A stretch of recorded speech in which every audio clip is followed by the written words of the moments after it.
자, 외우시는 분도 계시겠죠? 외우실 수 있는 분은 외워보시고요. 같이 한번 해볼까요? 시작. 오직 성령이 너에게 임하시면 너희가 권능을 받고 예루살렘과 예루살렘과 온 온 유대와 유대와 사마리아와 사마리아와 땅끝까지 땅끝까지 이르러 이르러 내 내 증인이 증인이 되리라 되리라 하시니라. 하시니라. 아멘. 아멘.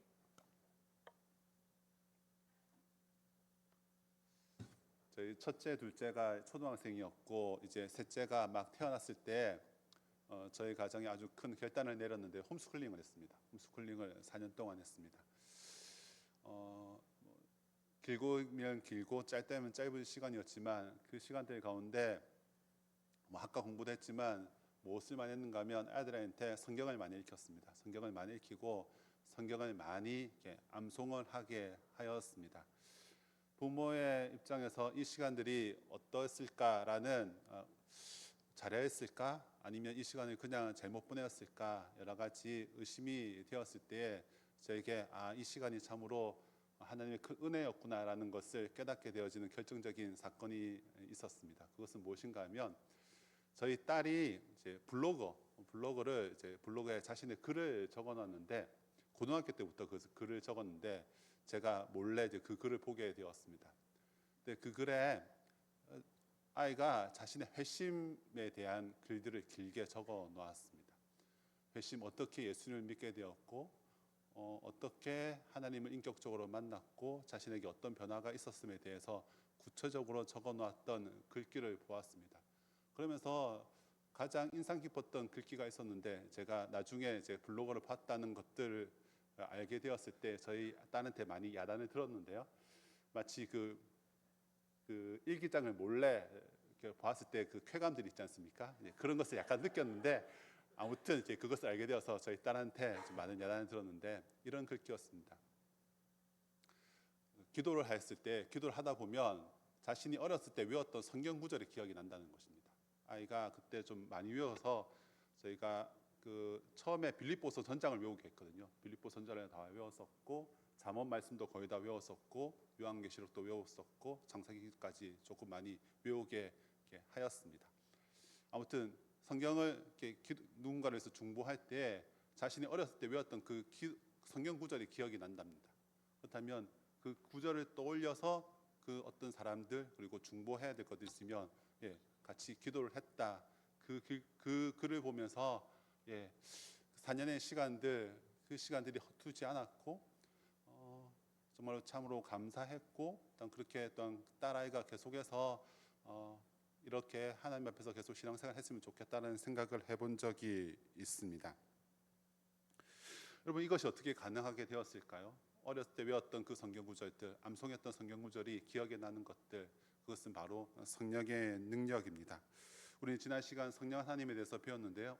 오늘은 성령 하나님의 능력, 권능이라는 것이 무엇인지에 대해서 조금 살펴보려고 합니다.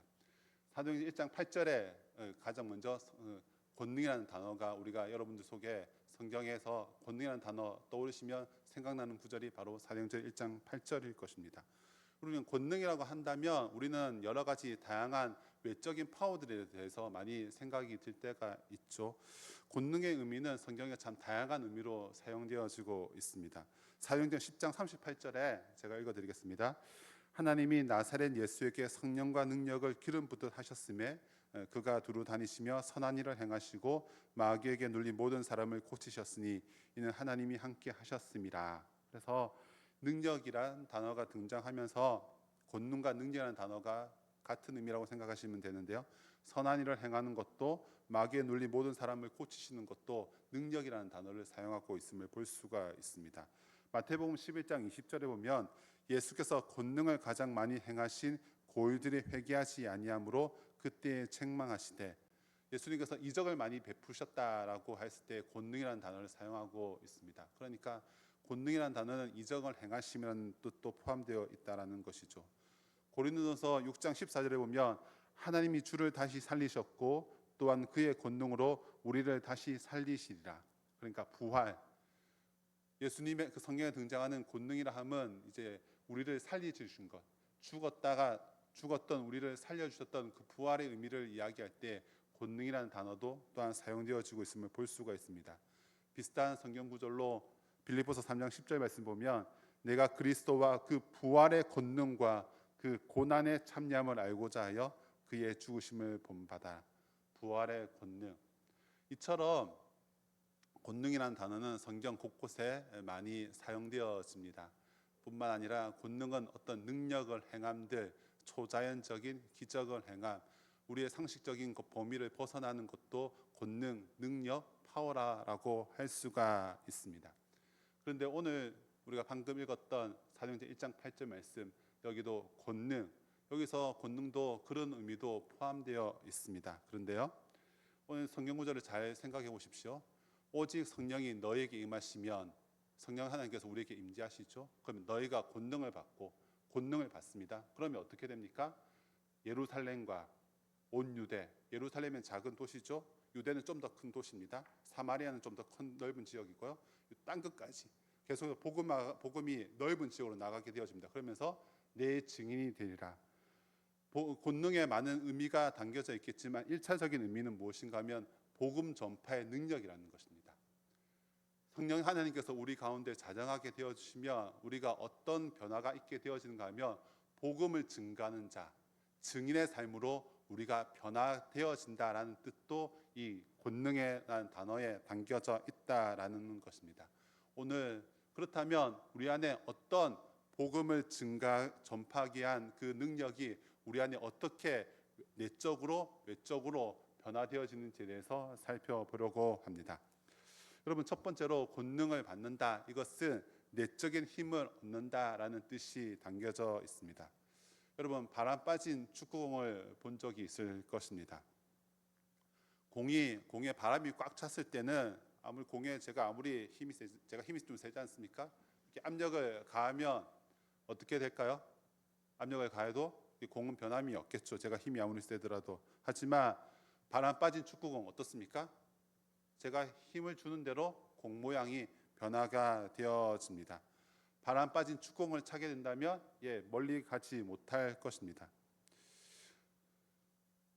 성령의 능력이 없었을 때 우리의 모습은 바로 바람 빠진 축구공과 같다라는 것입니다. 외부적인 힘, 외부적인 말로 인하여서 그냥 좌지우지 되어 버린다라는 것이죠. 바람 빠진 공을 제가 이렇게 만졌을 때 공이 찌그러지듯이 그냥 우리가 성령의 충만함을 경험하지 못하였을 때, 성령 하나님과 함께하지 못하였을 때 이 사람의 툭 내뱉은 말이 나에게 상처가 되어집니다. 저 사람이 뭐 한마디 말하면 그것이 나에게 아픔이 되어진다라는 것입니다. 힘도 없습니다. 그런데 성령 하나님께서 내 안에 거하실 때 우리는 내적으로 변화가 되어집니다. 나에게 영향을 미쳤던 세상의 힘들이라든지 권력이라든지 주변의 것들, 우리는 그거 외부적인 영향에 쉽게 요동을 치게 되어지죠. 좌지우지 되어집니다. 하지만 우리 안에 성령 하나님께서 임재하여 주셨을 때에 우리는 권능, 하나님의 능력을 경험하게 되어지는데 그것은 먼저 내적으로 충만케 되어진다라는 것입니다. 여러분, 지금 제자들의 상황이 어떻습니까? 요한복음 20장, 21장 내용들을 우리가 살펴보면 어떤 본문이 나온가 하면 예수님께서 부활하셨죠. 예수님께서 죽으시고 부활하시는 그 장면들이 있을 때 요한복음 20장 19절에는 이렇게 기록하고 있습니다. 이날 곧 안식 후 첫날 저녁 때에 제자들이 유대인들을 두려워하여 모인 곳의 문들을 닫았더니 예수께서 오사 가운데 서서 이르시되 너에게 평강이 있을지어다. 지금 제자들은 한마디로 바람 빠진 축구공과 같다는 것이죠. 그들의 지금 일단은 집의 문을 닫았습니다. 뿐만 아니라 그들은 마음의 문을 닫았습니다. 3년 동안 예수님을 쫓아다녔는데, 예수님과 함께했는데 지금은 예수님은 지금 사라졌고 죽었고 보이지 않고 제자들은 어떻게 해야 될지를 알지 못하였을 때 그들은 두려워하였다라는 것이었습니다. 그들은 마음의 문을 닫았습니다. 여러분, 우리가 잘 알듯이 예수님과 제자들은 3년의 시간이 있었습니다. 예수님의 놀라운 기적과 이적을 경험하였죠. 예수님께서 행하셨던 수많은 것들을 보았습니다. 하나님의 말씀을 들었습니다. 예수님께서는 마지막 때에 분명하게 말씀하셨죠. 죽음에 대해서, 부활에 대해서, 재림에 대해서 이야기를 하셨습니다. 하지만 제자들은 그것이 지금 연결이 되어지지 않는 것입니다. 그들은 아무 생각이 나지 않고 아무 말도 기억이 나지 않고 지금 그들은 지금 무섭고 두렵고 어떻게 할지를 모르고 있었다라는 것입니다. 그런데요, 우리 요한복음 14장 6절 말씀 한번 보도록 하겠습니다. 보혜사 곧 같이 한번 읽어볼까요? 보혜사 곧 아버지께서 내 이름으로 보내실 성령 그가 너에게 모든 것을 가르치고 내가 너에게 말한 모든 것을 생각나게 하리라. 여러분, 주님께서는 모든 것을 아셨죠? 지금 제자들은 잘 모릅니다. 들었습니다. 보았습니다. 경험하였습니다. 하지만 이것이 퍼즐 조각을 지금 제대로 못 맞추고 있는 것입니다. 근데 성령 하나님이 어떤 분이신가 하면 이 14장 6절 말씀처럼 모든 것을 생각나게 하시리라. 가르치고 생각나게 해주신 분이 바로 성령 하나님이라는 것입니다. 성령 하나님, 여러분 퍼즐 맞추기 해보셨죠? 여러분 퍼즐 맞추기가 쉽지는 않습니다. 그런데 옆에서 도와주었을 때에 그것 쉽게 할 수가 있죠. 어린아이가 하였을 때 부모는 그 길이 보이지 않습니까? 마치 부모가 어린 자녀가 10피스짜리 퍼즐 할 때에 어린애 입장에서는 어렵지만 부모 입장에서 너무 쉽지 않습니까? 성령님은 마치 모든 길들을 아시고 모든 퍼즐 조각을 만드셨던 분이시기 때문에 쉽게 안내해 주실 수 있는 분이라는 것이죠. 제자들은 퍼즐 조각을 들고 어떻게 할지를 몰랐습니다. 예수님께서 말씀하신 이 퍼즐이 어떤 의미인지, 하지만 성령 하나님께서 임재하였을 때에 제자들은 그 퍼즐 조각을 하나씩 맞추게 되어진다라는 것이죠. 여러분, 제가 좋아하는 성경 구절이 있습니다. 성경 구절과 많은 성경을 좋아하지만 특별히 저는 요한복음 17장 7절 말씀을 좋아합니다. 13장 7절에 이렇게 기록되어 있습니다. 이제는 알지 못하나 이후에는 알리라. 어떤 내용인가 하면 예수님께서 제자들의 발을 씻겨 주시는 장면입니다. 예수님께서 제자들의 발을 씻겨 주었을 때 베드로가 뭐라고 이야기를 합니까? 주님, 나의 손과 머리도 씻겨 달라고 이야기를 하고 있죠. 제자들은 지금 알지 못하는 것이죠. 그런데 예수님께서 이렇게 이야기를 하고 있는 것입니다. 지금은 알지 못하나 이후에는 알리라. 여러분, 우리는 때때로 지금 벌어지는 것들에 대해서 왜 이런 일이 나에게 주어졌지? 이것이 나에게 어떤 의미이지? 하나님께서 이것들을 나에게 왜 주셨지? 욥을 비유로 하자면 왜 고난을 나에게 주셨을까? 제자들에게 주어졌던 3년의 시간은 나에게 어떤 의미일까? 우리는 그 의미를, 그 시간들이 잘 모를 때가 참 많죠. 하지만 이후에는 알리라. 성령 하나님께서 우리 안에 내주하셨을 때에, 성령 하나님께서 우리 안에 찾아와 주셨을 때에 성령님은 우리에게 14장 6절 말씀, 요한복음 14장 6절 말씀처럼 우리 모든 것들을 생각나게 해주시고 가르쳐 주시는 분이시라는 것입니다. 그래서 오순절 성령 강림 사건 위에 제자들은 달라지게 되어집니다. 예수님의 그 가르침이 이해되기 시작했다라는 것입니다.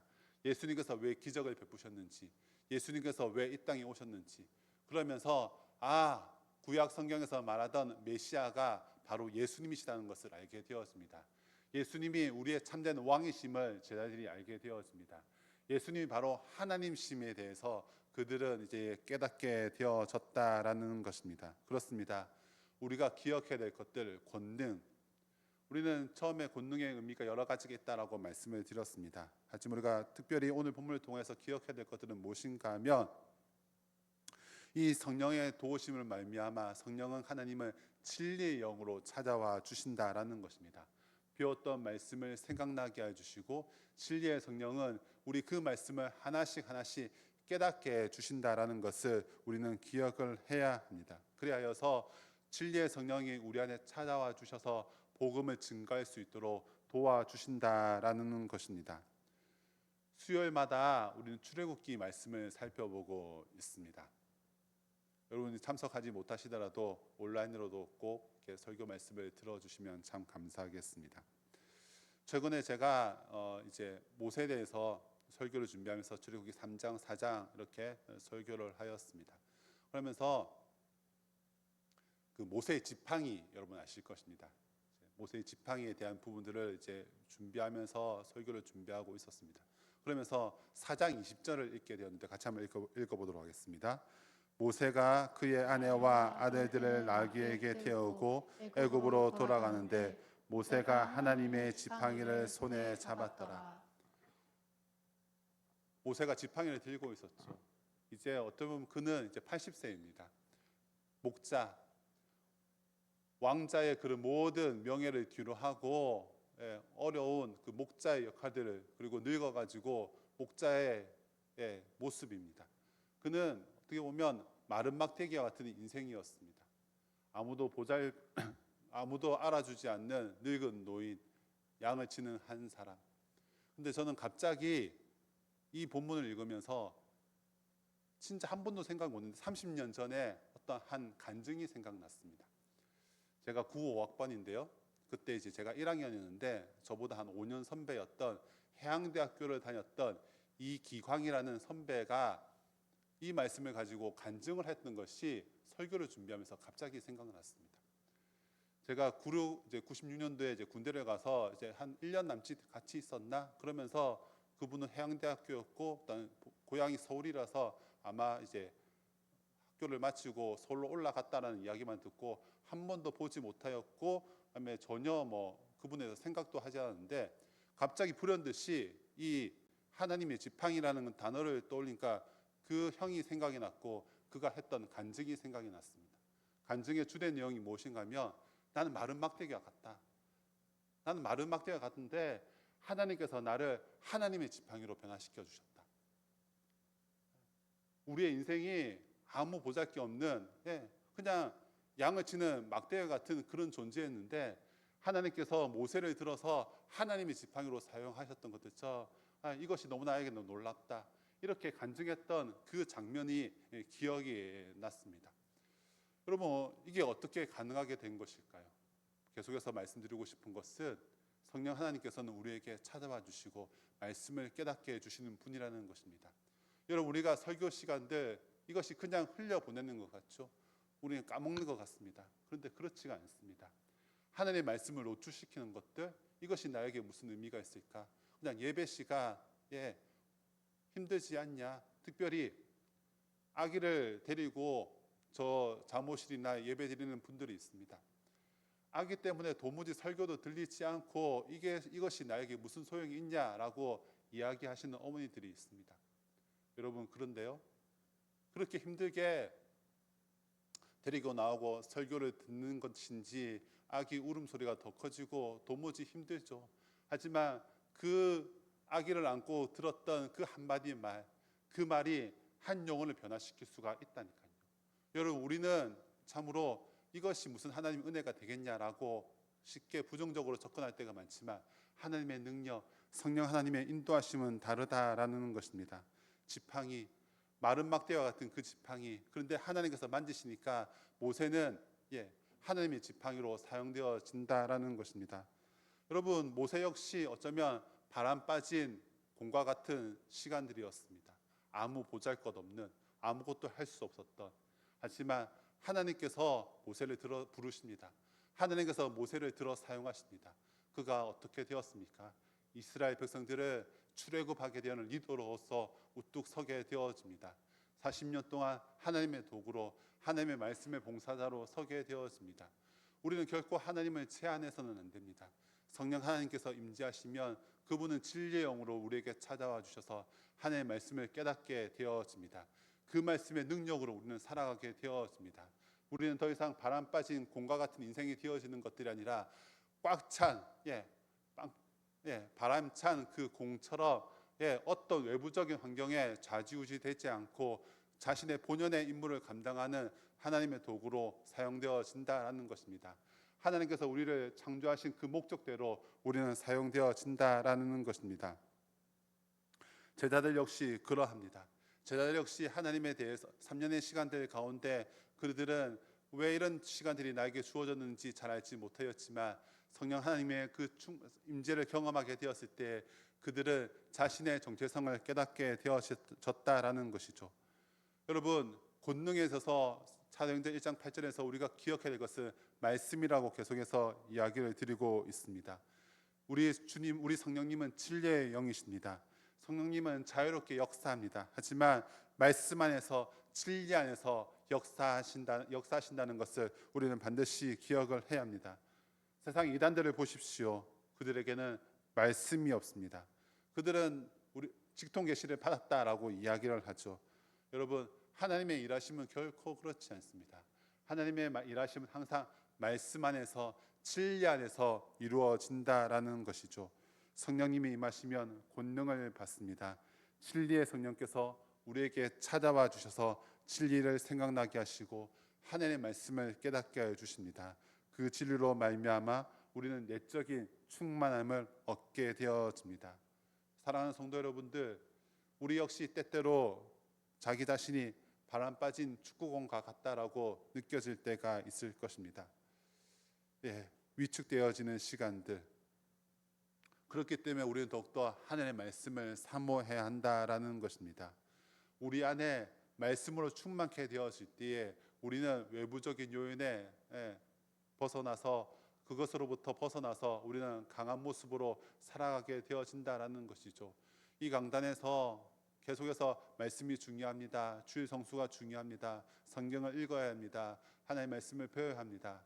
여러 가지 이유가 있겠지만 이 험난한 세상에서 승리하기 위해서는 말씀밖에 없기 때문입니다. 사랑하는 성도 여러분들, 주님의 권능을 사모하십시오. 진리의 성령을 날마다 초청하십시오. 하나님의 말씀을 읽으십시오. 그 말씀 여러분의 능력이 되어집니다. 두 번째로 살펴볼 것은 하나님께서 권능이 임했다라는 것을 내적인 풍성함뿐만 아니라 외적인 풍성함도 더하여 준다라는 것입니다. 저에게 또한 잊혀지지 않는 한 장면이 있습니다. 제가 중학교 2학년 때 수련회 가운데 은혜를 많이 받았습니다. 그러면서 그날 저녁 어머니 심부름 때문인지 잠깐 밖에 나가게 되었습니다. 그냥 항상 갔던 이제 교회 앞에 그 골목이었습니다. 딱 그 골목에 딱 섰는데 지나가는 사람들이 보였습니다. 그러면서 제게 딱 드는 생각이 있습니다. 아, 저 사람 하나님이 안 믿으면 죽을 텐데, 지옥 가게 될 터인데. 그때 제가 은혜가 충만했던 것 같습니다. 수련회 가운데 은혜를 많이 받았던 것 같습니다. 믿지 않는 사람들에 대해서 저 사람 하나님에 대해 하나님을 알지 못하면 죽을 텐데, 그러한 감정들이 처음 생겼습니다. 여러분, 성령 하나님께서 우리 안에 계실 때 우리는 많은 변화들이 있게 되어진다라는 것이죠. 권능이라는 것은 외부적인 힘을 얻게 되어집니다. 듀나미스라는 단어인데요. 이 단어는 우리가 잘 아는 다이너마이트로 연결되어집니다. 다이너마이트 어떻습니까? 어떤 것을 폭발시킬 때에 사용되어지는 것이 다이너마이트 아닙니까?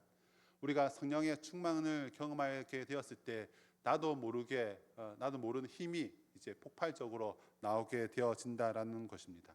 제자들이 그러합니다. 사도행전에 나오는 제자들의 모습이 그러하다라는 것입니다. 여러분, 사도행 1장 8절 권능이 임하면 예루살렘과 온 유대와 사마리아 땅 끝까지 이르러 내 증인이 되리라. 이 말씀이 사도행 1장 8 사도행 전체적으로 참으로 중요한데요. 제자들이 이러한 모습으로 변화되어진 것을 우리가 잠깐 살펴보려고 합니다. 제자들, 우리가 요한복음 19장 20장 말씀 잠깐 살펴봤지만 그들은 지금 두려워하였습니다.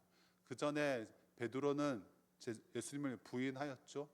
그들은 예수님의 시간들, 함께했던 시간들이 있었지만 지금 사도행전에 들어오기 전에 그들의 모습은 연약한 모습, 마음의 문을 닫았던 모습들 가운데 있었습니다.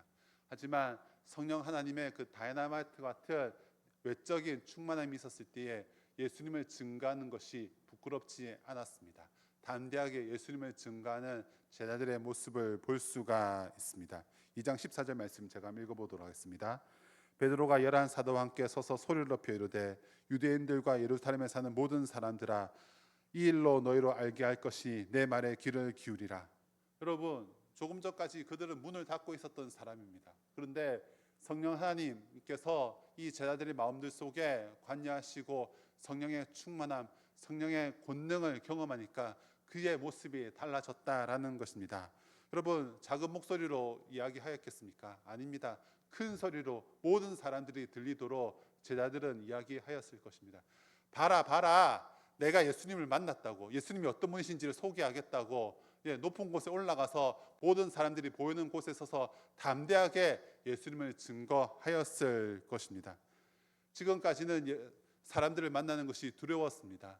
베드로는 예수님을 부인하였죠. 사람들이 봐라, 예전에 예수라는 사람을 따라다녔던 제자가 아니냐 하고 하였을 때 철저하게 부인하였던 베드로였습니다. 하지만 지금 베드로는 180도 달라져 있었습니다.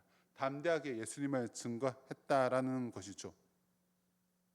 그러면서 우리가 지난주에 우리가 며칠 전 주일날 김성호 목사님을 통하여서 베드로 사도행전 3장 말씀을 들었죠. 은과 금은 내게 없으니와 내게 있는 것으로 내게 주노니 곧 나사렛 예수 그리스도 이름으로 걸어라 하고 3장의 사건이 나옵니다.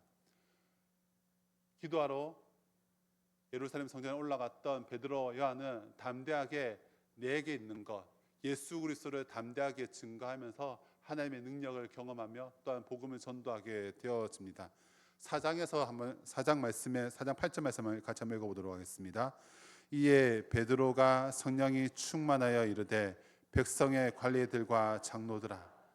여러분 어느 곳에 가든지 지금 베드로와 요한과 그 제자들은 담대하게 예수님을 증거하고 있다라는 것입니다. 근데 13절에 보면 이렇게 기록하고 있습니다. 그들이 베드로와 요한이 담대하게 말함을 보고 그들은 본래 학문 없는 범인으로 알았다가 이상히 여기며 또 전에 예수와 함께 있던 줄도 알고. 여러분 베드로에서 이렇게 이야기를 합니다. 학문 없는 범인, 그렇게 똑똑한 사람이 아니었다라는 것이죠. 어부였습니다. 그렇게 잘 사람들에게 내세울 만한 것도 없는 사람이었습니다. 근데 이렇게 한순간에 변화가 된 것들이 어떤 이유 때문입니까? 바로 성령 하나님께서 임재하셨음을 통하여서 그의 안에 외적인 변화가 있게 되었습니다. 앞서 우리의 주님 성령 하나님께서는 말씀을 가르치시고 생각나게 하시는 분이라고 말씀을 드렸습니다. 또 성령 하나님은 우리 옆에서 도와주시는 분이십니다. 우리 로마서 8장 26절 말씀 한번 읽어보도록 하겠습니다. 시작. 이와 같이 성령도 우리의 연약함을 도우시나니 우리는 마땅히 기도할 바를 알지 못하나 오직 성령이 말할 수 없는 단식으로 우리를 위하여 친히 간구하시니라. 26장 초반부에 보면 성령 하나님은 우리의 연약함을 도우시는 분이라고 하였습니다. 이 뜻을 원어를 살펴보면 걸음마를 배우는 어린아이들이 넘어지면 다시 부모가 세워주고 손잡아 주는 것들을 의미한다라고 알려져 있습니다. 성령 하나님은 우리의 연약한 점들, 부족한 것들 있을 때에 그것을 옆에서 도와주시고 챙겨주시는 분이 바로 우리 성령 하나님이시라는 것입니다. 내 안에 소극적인 부분들이 있고 사람들 앞에서 말하는 것이 두려워하는 사람들이 있을 것입니다. 그런데 성령 하나님께서는 나 그 연약한 점들이 잘 아시죠. 그 연약한 점들을 잘 아셔서 어떤 모양이든지 간에 성령 하나님께 충만케 되어지면 복음을 증거하는 도구로 사용하신다라는 것입니다. 나의 기질과 상관없이 나의 외적인 부분들과 상관없이 성령 하나님은 어떻게 해서든지 내가 하나님의 말씀을 증거할 수 있도록 증인의 삶을 살아갈 수 있도록 내 옆에서 도와주는 분이 바로 성령 하나님이시다라는 것입니다. 사도행전 초반부에 베드로와 요한의 설교들이 계속해서 나오는 것을 볼 수가 있습니다. 그러면서 또한 등장하는 설교가 있습니다. 스데반의 설교입니다. 스데반에 대해서도 이렇게 이야기를 하고 있습니다. 스데반의 묘사를 어떻게 하고 있는가 하면 6장 8절을 같이 한번 읽어보실까요? 시작. 스데반이 은혜와 권능이 충만하여 큰 기사와 표적을 민간하게 행하니. 하나님의 은혜를 경험하였던 스데반, 그 스데반에 대해서 은혜와 권능이 충만하다라고 하였습니다. 여러분 은혜와 권능이 충만하니까 그는 또 어떻게 했습니까? 하나님의 말씀을 증거하였습니다. 설교를 하였습니다. 7장에 보면 계속해서 길게 설교를 하고 있는 모습을 볼 수가 있습니다. 어디까지 어떻게까지 그가 설교를 하였습니까? 7장 59절 같이 한번 읽어보도록 하겠습니다. 시작. 그들이 돌로 스데반을 치니 스데반이 부르짖어 이르되 주 예수여 내 영혼을 받으시옵소서 하고. 여러분 순교자 스데반 죽음을 무서워하지 않고 죽음을 두려워하지 않고 성령의 권능이 임하니까 하나님의 말씀을 가감없이 전했던 스데반의 모습을 볼 수가 있습니다. 사도행전에서는 처음에 베드로의 설교가 나오죠. 또한 스데반의 설교가 나옵니다. 그러면서 이제 사도행전 후반부에는 누가 나오는가 하면 사도 바울의 이야기가 나옵니다. 땅끝까지 이르러 내 증인이 되리라. 사도 바울이 회심을 하죠. 바울의 회심들을 통하여서 사도행전은 계속해서 이 복음을 증가하는 바울의 모습을 볼 수가 있습니다. 애매하게 고난을 당합니다. 죽을 뻔한 그런 사건들도 참 많았습니다. 하지만 성령 하나님이 임재하니까 그는 외적으로 변화가 되어집니다. 하나님의 역사심이 일어날 때에, 성령 하나님께서 임재하실 때에 한 영혼이 변화되어지는 것을 볼 수가 있다라는 것입니다. 베드로 그렇게 똑똑한 사람이 아니었습니다. 하지만 사도행전 2장의 그 설교들을 보았을 때에 그 구약 성경들을 인용하면서 그 예수님의 그 죽으심과 부활하심에 대해서 멋진 설교를 하고 있습니다. 그러니까 사람들이 어떻게 할까? 내가 죄를 지었는데, 내가 예수님의 십자가에 못 박았는데 어떻게 할까? 회개의 역사가 일어나게 되었습니다. 사람들이 손가락질하며 스데반을 죽이려고 하였지만 이 스데반의 순교의 피로 말미암아 예루살렘과 온 유대와 사마리아와 땅끝까지 이르러 내 증인이 되리라. 이 말씀이 퍼지게 된 것이 바로 스데반의 그 죽음, 피 흘림을 통하여서 퍼지게 되어진 것입니다. 사도 바울의 회심들, 우리가 잘 아는 3차 전도여행, 그리고 계속되는 전도여행들, 계속해서 사도행전 1장 8절 말씀이 하나님의 그 성령의 능력을 경험한 자들로 인하여서 하나님이 역사하시고 인도하시고, 그래서 그 구원의 비밀, 그 복음의 비밀이 지금 여기 한국에까지, 영신교회까지 흘러서 우리가 지금 이렇게 자유롭게 하나님의 말씀을 접하고 있다라는 것입니다. 말씀을 정리하겠습니다. 사랑하는 성도 여러분들, 성령 하나님께서 임재하실 때 우리는 권능을 받게 되었습니다. 권능, 이렇게 하면 우리가 보여지는 아주 능력, 이것도 맞습니다. 하지만 우리 성령님은 진리의 영으로 찾아와 주십니다. 진리의 영으로 찾아와 주시고 진리의 말씀을 우리를 깨닫게 해 주십니다. 여러분들, 우리 선교사님들을 위해서 많이 기도하실 것입니다. 어떻게 기도하십니까? 오늘 말씀을 기억하신다면 이 진리의 성령 찾아와 주셔서 하나님의 말씀을 깨닫게 해 주시고, 베드로처럼, 스데반처럼, 바울처럼 목숨을 아끼지 않고 하나님의 말씀을 증거하게 해달라고 그렇게 중보를 해보십시오. 여러분, 우리의 교회 교육자들을 위해서 어떻게 중보하고 계십니까? 하나님, 우리 모든 교육자들, 우리 담임 목사님, 성령의 권능을 힘있게 해주셔서 하나님의 말씀을 연구할 때마다 그 말씀의 깊은 의미를 깨닫게 해주시옵소서. 그리고 그 말씀을 이 강단에서 정확하게 외치고 선포하게 해주시옵소서. 여러분 자신을 위해서 기도하실 때에 주님의 그 권능이 나에게 임재하게 해주시옵소서. 하나님의 말씀을 읽을 때마다 그 말씀의 의미를 깨닫게 해주시옵소서. 주일날 강단에서 선포되신 말씀을 들을 때마다 그 말씀의 의미를 깨닫게 해주시옵소서. 나의 지식으로 깨닫게 되어지는 것들이 아니라 성령 하나님께서 역사해 주셔서 그 말씀을 깨닫게 해주시고, 하나님께서 사도행전 1장 8절 말씀처럼 증인의 삶으로 나아가게 해달라고 우리는 날마다 기도하는 자들이 되어져야 할 것입니다. 사랑하는 성도 여러분들, 우리는 나의 힘으로 하나님의 말씀을 깨닫게 되어지는 것들이 아닙니다. 성령 하나님께서 우리에게 자정해 주셔야 합니다. 성령 하나님께서 진리의 영으로 찾아와 주십니다. 진리의 영이 우리에게 찾아와 주셔서 그 말씀을 깨닫게 해주시고 우리를 복음 전도의 그 증인의 삶으로 이끌어 주십니다. 사랑하는 성도 여러분들, 성령 하나님을 초대하기를 원합니다. 하나님의 말씀을 읽을 때마다, 예배자로 나올 때마다, 기도의 시간들마다, 중보할 때마다 하나님 내 힘으로 감당할 수 없습니다. 진리의 성령 우리 가운데 역사해 주시옵소서. 우리가 이렇게 기도하시는 여러분 되어지기를 소망합니다. 우리 찬양하시면서 나가도록 하겠습니다. 우리 살아계신 성령님을 초청합니다. 살아계신 성령님, 살아계신 성령님, 날 붙드소서. 살아계신 성령님, 살아계신 성령님, 날 살피소서. 날 살피소서.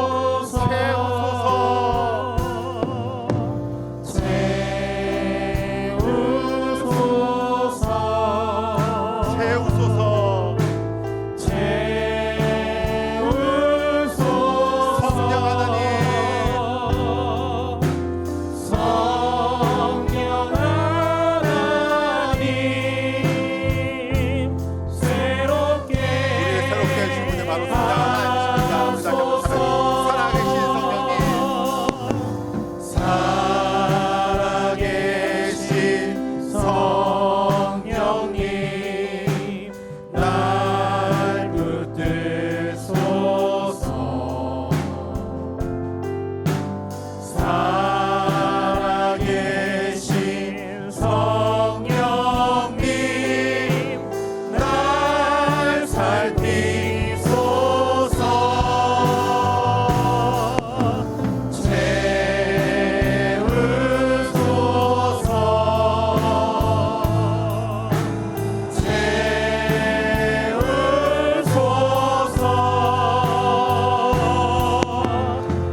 지금 나의 모습이 주님 바람 빠진 그런 축구공과 같습니까? 사람들 말에 좌지우지 되어지고 상처 입은 말들 때문에 아무런 힘이 없는 모습으로 살아가고 있습니까? 우리가 이 시간 기도하실 때에 하나님 오늘 권능에 대한 말씀을 살펴보았습니다. 하나님 이 시간 주님의 말씀으로 주님 나를 채워 주시옵소서. 주님은 항상 이렇게 말씀하십니다. 나의 힘이 되신 여호와여, 내가 주님을 사랑합니다. 여호와는 나의 목자시니 내게 부족함이 없으리로다. 수많은 하나님의 말씀들은 나를 살려주시고 나를 회복시켜주시고 나를 건져주시고 나와 함께 하시겠다고, 주님 나에게 사명을 허락해 주시겠다고, 나와 함께 하시겠다고 주님께서 말씀하여 주셨는데, 우리가 다시 한번 하나님 성령 하나님 초대하면서 주님, 내가 사람들의 말에 좌지우지 되어지는 것들이 아니라 주님의 말씀의 능력을 날마다 경험하게 하여 주시옵소서. 주님 선포되는 말씀들을 통하여서 나를 날마다 채워 주시옵소서. 오직 성령이 너희에게 임하시면 너희가 권능을 받고 예루살렘과 온 유대와 사마리아와 이르러 땅끝까지 이르러 내 증인이 되리라. 주님 복음 전파를 위하라고 주님께서 말씀을 허락하여 주셨는데, 내가 오늘 다시 한번 이 말씀을 기억하면서 주님께서 나를 불러주셨던 복음 전파의 삶을 살아가는 저희들 되게 해달라고, 우리 이 시간 다시 한번 말씀을 가지고 우리 시간 한번 동성으로 기도하도록 하겠습니다. 기도하겠습니다. 주님 나를 채워주시기를 간절히 소망합니다. 하나님 아버지, 주님 바람까지 과 같은 나의 인생 가운데 나를 채워주시기를 간절히 소망합니다. 하나님 말씀하여 주시옵소서. 깨닫게 해주시옵소서. 주님 말씀이 주님 나에게 소용이 있는지 주장하는 말씀을 하는데 이것이 나의 마음을 내 마음으로 지금 하지만 악의를 안고 다시 돌아서 이렇게 예배를 드리는 마음같이 나에게 주님께서 하나님 앞에 주셔서 하나님의 말씀이 나의 심장을 주께 나를 회복시켜 주는 말씀이 되게 하시옵소서. 주님 그래 맞다 그래 맞다 나의 자들에게 그래도 말씀이라고 소망하는 죄를 될 수 있도록 주시기를 간절히 소망합니다. 성령을 나에게 찾아가야 하셔서 말씀하여 주시옵소서. 깨닫게 하여 주시기를 간절히 소망합니다.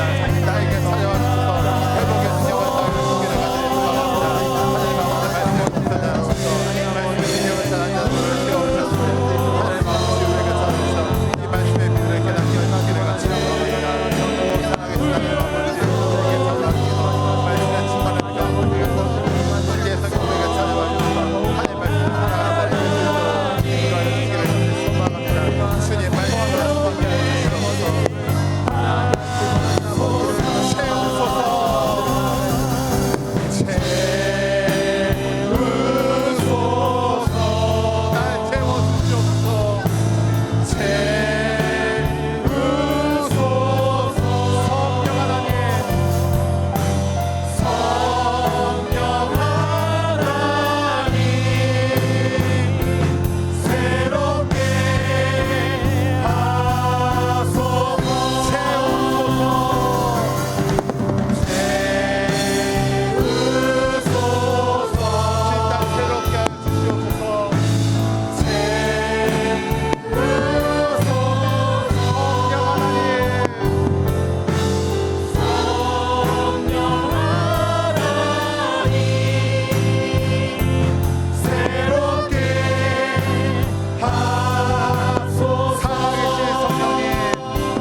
여러분, 우리가 강한 척 보이지만 우리 참 연약한 자입니다. 우리는 우리의 모습을 주님은 잘 아십니다. 내 옆에 있는 사람들은 나를 잘 몰라줘도 하나님 우리를 잘 아십니다. 내가 얼마만큼 연약한 자인지, 내가 얼마만큼 잘 넘어가는 자인지, 사람들의 말 때문에 얼마나 쉽게 상처받는 자인지 주님은 잘 아십니다. 주님은 제자들의 모습을 잘 아셨습니다. 그런 제자들에게 성령님을 보내주십니다.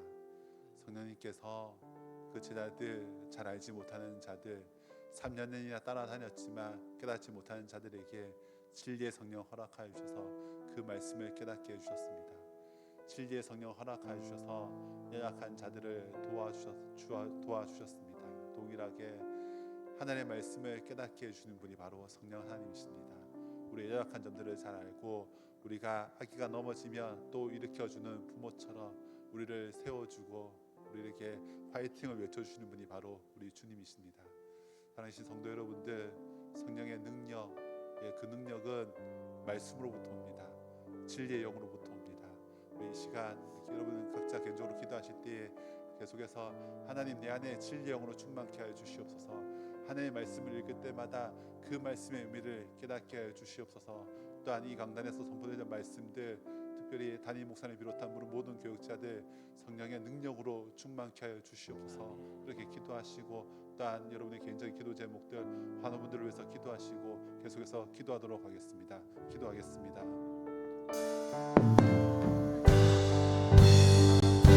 오 주님 도와주시옵소서.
하나님 아버지 우리가 간절히 사모합니다. 하나님의 능력, 하나님께서 인지하신 성령의 충만하신들 우리를 채워주실 것을 믿습니다. 우리를 고쳐주실 것들을 믿습니다. 주님 아버지 우리가 더욱더 주님 말씀을 사모하면서 나아가기를 간절히 소망합니다. 성령님이 누구인지를 잘 알고 성령의 권능 말씀 신령으로 찾아오시는 성령 하나님을 인지하기를 간절히 소망합니다.